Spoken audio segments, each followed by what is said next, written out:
Alright guys, a quick one. Here, I'll detail how to make Rednote accounts private. So if you want to enable private account on Rednote, or you want to turn your Rednote account to private account from public account, then here's the video for you. So if at the end of this, you find this helpful and informative, please don't forget to like and then subscribe. Now to make your Rednote account private, all you just need to do is go ahead and open the Rednote app on your phone. This could be Android and it could be on iPhone. Then once you open the Rednote application, click on login. Now log in to your Rednote account.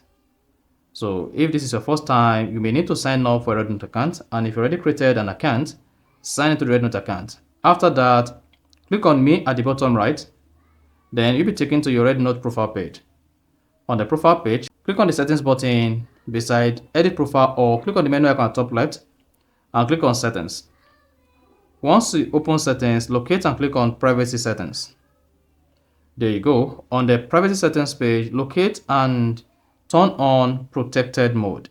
Then you see, when enabled, you will not receive private message content and sharing from unfollowed people in 7 days. So go ahead and turn that on. And once that is turned on, that's going to make your Rednote account private.